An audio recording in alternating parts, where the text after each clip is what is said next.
ನಮಸ್ಕಾರ ವೀಕ್ಷಕರೇ, ಕಲಾ ಟಿವಿ ಕನ್ನಡ ಚಾನಲ್ಗೆ ಸ್ವಾಗತ.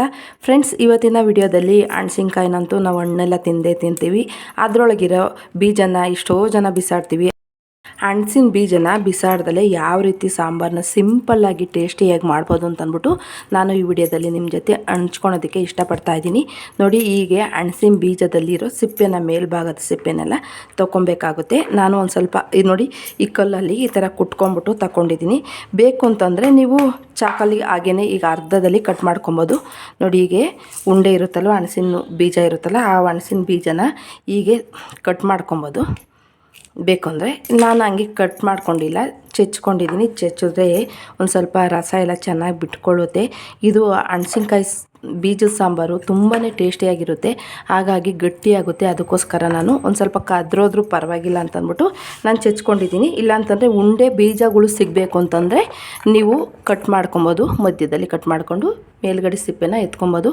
ಬನ್ನಿ, ಯಾವ ರೀತಿ ಹಣ್ಸಿನ ಬೀಜನ ಉಪಯೋಗಿಸ್ಕೊಂಡು ಸಾಂಬಾರು ಮಾಡ್ಬೋದು, ಟೇಸ್ಟಿಯಾದ ಸಾಂಬಾರು ಅಂತಂದ್ಬಿಟ್ಟು ನಾನು ಈ ವಿಡಿಯೋದಲ್ಲಿ ನಿಮ್ಮ ಜೊತೆ ಹಂಚ್ಕೊತಾ ಇದ್ದೀನಿ. ನೋಡ್ಕೊಂಬರೋಣ, ತಡ ಯಾಕೆ ಮಾಡೋದು, ಬನ್ನಿ ಫ್ರೆಂಡ್ಸ್. ಹಣ್ಸಿನ ಬೀಜದ ಸಾಂಬಾರು ಮಾಡೋದಕ್ಕೆ ನಾನು ಒಂದು 5 ರಿಂದ 6 ಟೊಮೊಟೊ ತೊಗೊಂಡಿದ್ದೀನಿ.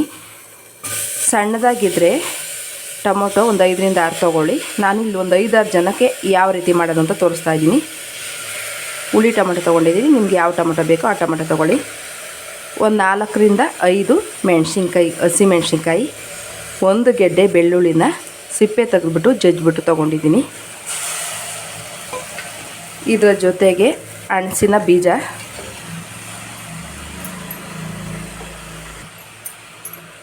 100 ಗ್ರಾಮು ಹೆಸರು ಬೇಳೆ ತೊಗೊಂಡಿದ್ದೀನಿ.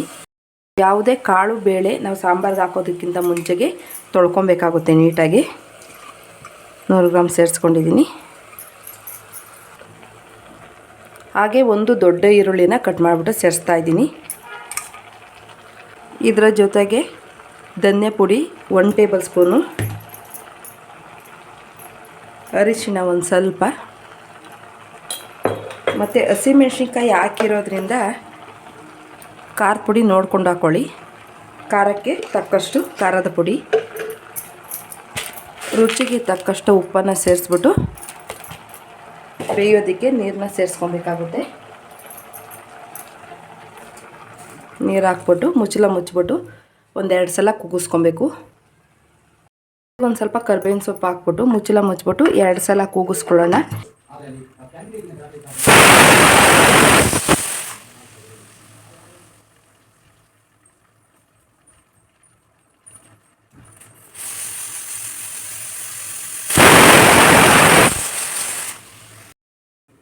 ಒಗ್ಗರಣೆ ಮಾಡೋದಕ್ಕೆ ಸ್ಟವ್ ಮೇಲೆ ಒಂದು ಪಾತ್ರೆ ಇಟ್ಬಿಟ್ಟು 1-2 ಟೇಬಲ್ ಸ್ಪೂನು ಎಣ್ಣೆ ಸೇರಿಸ್ಕೊತಾ ಇದ್ದೀನಿ.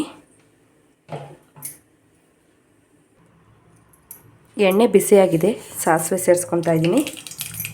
ಒಂದು ಸ್ವಲ್ಪ ಇಂಗು, ಕಡಲೆಬೇಳೆ, ಉದ್ದಿನಬೇಳೆ, ಜೀರಿಗೆ, ಇದನ್ನೆಲ್ಲ ಒಂದು ಸಲ ಮಿಕ್ಸ್ ಮಾಡ್ಕೊಬೇಕು. ಕಡಲೆಬೇಳೆ, ಉದ್ದಿನಬೇಳೆ ಎಣ್ಣೆಲಿ ಒಂದು ಸ್ವಲ್ಪ ಫ್ರೈ ಆಗಬೇಕು, ಅಲ್ಲಿವರೆಗೂ ಹುರ್ಕೊಬೇಕಾಗುತ್ತೆ. ನಾನು ಒಗ್ಗರಣೆ ಮಾಡ್ಕೊಳೋದಕ್ಕೆ ಸಣ್ಣ ಈರುಳ್ಳಿ ತೊಗೊಂಡಿದ್ದೀನಿ, ಸಾಂಬಾರು ಈರುಳ್ಳಿ ಅಂತಾರಲ್ಲ ಅದನ್ನು ತೊಗೊಂಡಿದ್ದೀನಿ. ತುಂಬ ಟೇಸ್ಟಿಯಾಗಿರುತ್ತೆ. ಸಿಕ್ಕರೆ ತೊಗೊಳ್ಳಿ, ಇಲ್ಲಾಂದರೆ ಮಾಮೂಲಿ ಈರುಳ್ಳಿ ದೊಡ್ಡದಿರುತ್ತಲ್ಲ ಅದನ್ನೇ ಯೂಸ್ ಮಾಡಿ. ಕಲರ್ಗೋಸ್ಕರ ಬ್ಯಾಡಗೆ ಮೆಣಸಿನ್ಕಾಯಿ ಒಗ್ಗರಣೆಗೆ, ಜೊತೆಗೆ ಒಂದು ಸ್ವಲ್ಪ ಕರಿಬೇವಿನ ಸೊಪ್ಪು ಹಾಕ್ಬಿಟ್ಟು ಎಲ್ಲನ ಈರುಳ್ಳಿಯ ಹಸಿ ವಾಸನೆ ಹೋಗೋವರೆಗೂ ಹುರ್ಕೊಬೇಕಾಗುತ್ತೆ ಎಣ್ಣೆಯಲ್ಲಿ.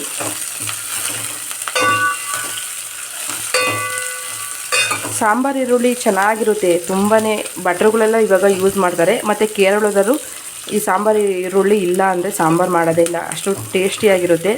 ನಮಗೂ ಇಲ್ಲಿ ಬಂದಮೇಲೆ ಬೆಂಗಳೂರಿಗೆ ಬಂದಮೇಲೆ ಗೊತ್ತಾಗಿದ್ದು ಈ ಥರನೂ ಈರುಳ್ಳಿ ಇದೆ ಅಂತಂದ್ಬಿಟ್ಟು. ನೋಡಿ ಇಷ್ಟು ಸಣ್ಣದಾಗಿರುತ್ತೆ. ಇದನ್ನು ಹಚ್ಚಬಾರ್ದು, ಜಜ್ಜಬೇಕಾಗುತ್ತೆ. ಹಚ್ಚಿದ್ರೆ ಅಷ್ಟು ಟೇಸ್ಟಿಯಾಗಿರಲ್ಲ, ಜಜ್ಜಬೇಕು. ಮತ್ತು ಉಂಡೆ ಉಂಡೆಯಾಗಿ ಹಾಕಬೇಕಾಗುತ್ತೆ. ಸುಮ್ಮನೆ ಒಂದು ಸಲ ಕಲ್ಲಲ್ಲಿ ಈ ಥರ ಕುಟ್ಬಿಟ್ಟು ಹಾಕ್ಕೊಬೇಕಾಗುತ್ತೆ. ಚೆನ್ನಾಗಿ ಒಳಗಡೆ ಎಲ್ಲ ಫ್ರೈ ಆಗಬೇಕು, ಆವಾಗಲೇ ಅದು ಟೇಸ್ಟ್ ಚೆನ್ನಾಗಿರೋದು. ಅದ್ರ ರಸ ಎಲ್ಲ ಚೆನ್ನಾಗಿ ಬಿಟ್ಕೊಬೇಕು. ಕುಕ್ಕರು ಇವಾಗ ತಣ್ಣಗಾಗಿದೆ. ಈ ಸಮಯದಲ್ಲಿ ಓಪನ್ ಮಾಡ್ತಾಯಿದ್ದೀನಿ. ಎಲ್ಲ ಚೆನ್ನಾಗಿ ಬೆಂದಿದೆ. ಹೆಸರು ಬೇಳೆ ಆಗಿರೋದ್ರಿಂದ ತುಂಬ ಚೆನ್ನಾಗಿ ಬೇಯುತ್ತೆ. ನೋಡಿ ಎಲ್ಲ ಚೆನ್ನಾಗಿ ಬೆಂದಿದೆ, ನೋಡಿದ್ರೆ ಗೊತ್ತಾಗ್ತಾಯಿದೆ. ಒಂದು ಸ್ವಲ್ಪ ಮಸ್ಕೊತಾ ಇದ್ದೀನಿ. ನಾವು ಮಿಕ್ಸಿಗೆ ಹಾಕಿ ಯಾವುದೂ ರುಬ್ಬಿರೋದಿಲ್ವಲ್ಲ, ಹಾಗಾಗಿ ಇದನ್ನು ಮಸಿಯೋದ್ರಿಂದ ಒಂದು ಸ್ವಲ್ಪ ಗಟ್ಟಿಯಾಗುತ್ತೆ. ಅದಕ್ಕೋಸ್ಕರ ಮಸ್ಕೊಬೇಕಾಗುತ್ತೆ. ಮತ್ತು ಟೇಸ್ಟು ಚೆನ್ನಾಗಿರುತ್ತೆ. ಈ ರೀತಿ ಮಸಿಯೋದ್ರಿಂದ ಅದರ ರಸ ಎಲ್ಲ ಚೆನ್ನಾಗಿ ಬಿಟ್ಕೊಳ್ಳುತ್ತೆ, ಹಾಗಾಗಿ ಟೇಸ್ಟು ಚೆನ್ನಾಗಿರುತ್ತೆ. ಮನೆಯಲ್ಲೆಲ್ಲ ತರಕಾರಿ ಖಾಲಿ ಆದಾಗ ನೋಡಿ ಈ ಥರ ಸಿಂಪಲ್ ಸಾಂಬಾರನ್ನ ಮಾಡ್ಕೊಬೋದು. ತುಂಬ ಟೇಸ್ಟಿಯಾಗಿರುತ್ತೆ. ನಾವು ತೆಳುವಾಗಿ ಮಾಡಿಕೊಂಡ್ರೆ ಇದು ರಸಮ್ ಥರ ಆಗುತ್ತೆ, ಗಟ್ಟಿಯಾಗಿ ಮಾಡಿಕೊಂಡ್ರೆ ಸಾಂಬಾರು ಥರನೂ ಆಗುತ್ತೆ. ಹೇಗೆ ಬೇಕಾದರೂ ಉಪಯೋಗ ಮಾಡ್ಕೊಬೋದು. ನೋಡಿ ಎಲ್ಲ ಹಾಗೆ ಇದೆ. ನಾನು ದಪ್ಪನಾಗೆ ಕಟ್ ಮಾಡಿರೋದ್ರಿಂದ ನೋಡಿ ಹಾಗೆ ಒಂದು ಏಟು ಹೊಡೆದಿದೆ ಅಷ್ಟೇ. ಹೊಡೆದಿರೋದ್ರಿಂದ ಹಾಗೇ ಇದೆ ಹಣಸಿನ ಬೀಜ. ಚೆನ್ನಾಗಿ ಮಸ್ತ್ ಇದಾಯಿತು. ಈಗ ಒಗ್ಗರಣೆಗೆ ಸೇರಿಸ್ಕೊಳ್ಳೋಣ. ನೋಡಿ ಒಗ್ಗರಣೆ ಆಗಿದೆ. ನೋಡಿ ಕಲರ್ ಚೇಂಜ್ ಆಗಿದೆ, ನೋಡ್ತಾ ಇದ್ದರೆ ಗೊತ್ತಾಗ್ತಾ ಇರ್ಬೋದು. ಈರುಳ್ಳಿ ಕಲರೆಲ್ಲ ಚೇಂಜ್ ಆಗಿದೆ. ಅಲ್ಲಿವರೆಗೂ ನಾವು ಫ್ರೈ ಮಾಡ್ಕೊಬೇಕಾಗುತ್ತೆ.